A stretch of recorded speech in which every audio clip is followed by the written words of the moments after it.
principe justement de cette forte affluence et puis du déploiement des expositions sur tout le site de la cité pour installer des stands qu'on appelle des librairies éphémères.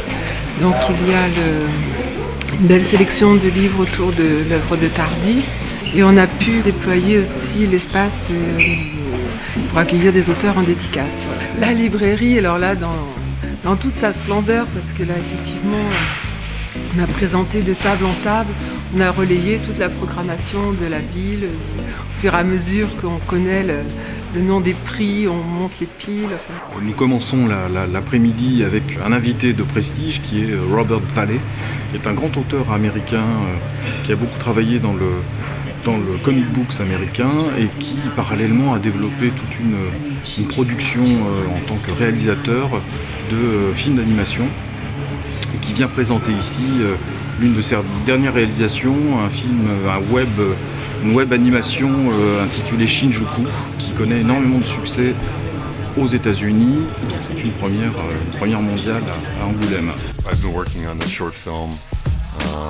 D'accord, il est très excité de présenter son film Shinjuku ici, qu'il a réalisé cette année. Parce que le public français porte beaucoup d'attention à son travail et il est très fier de pouvoir le présenter ici. Il nous remercie de l'accueillir au festival pour cette présentation. Première présentation mondiale. La rencontre prochaine, c'est avec Edmond Baudouin, Edmond qui revient à la Cité de la bande dessinée. Angoulême, c'est surdimensionné, c'est ce rapport surdimensionné. Et aussi, on voit des gens, puisque je voyage beaucoup, puisqu'on est quand même invité dans le monde, on voit là à Angoulême des gens qu'on a vus de l'autre côté de la planète. On voit des gens qu'on a rencontrés en allant au Mexique, en allant en Chine, et ils sont là. Ce sentier de l'arrière-pays niçois mène à d'autres sentiers, ailleurs, empruntés par Edmond Baudouin. Toujours en quête d'un motif à peindre, à dessiner, à raconter. Effectivement, dans l'avenir, l'ensemble de l'expression humaine, avec les possibilités qu'il y a aujourd'hui du cinéma, la manière dont c'est plus la pellicule, dont on peut enregistrer des images et puis après avec les ordinateurs comment on peut les garder ou les distribuer. Je crois que c'est normal que l'ensemble des arts se mêlent et se fondent les uns dans les autres. Oui, ça fait partie. Là, est-ce que c'est un progrès humain? Mais en tout cas, c'est le progrès des machines qui permet ces passages de l'art, des différents arts les uns dans les autres.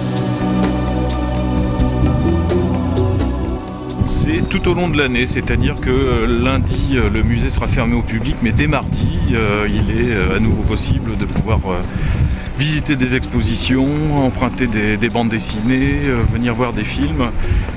Et ça, effectivement, tout au long de l'année.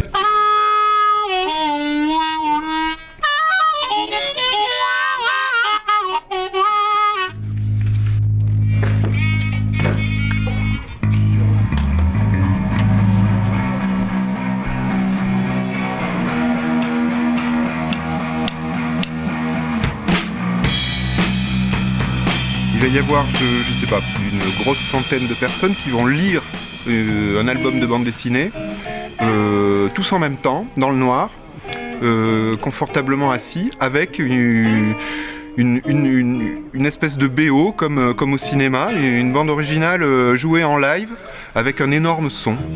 Voilà, avec un énorme son puisque c'est le groupe The Yen. On a choisi de ne pas travailler sur un timecode, de ne pas travailler sur des tempos, de ne pas travailler sur des chiffres. On joue à l'image.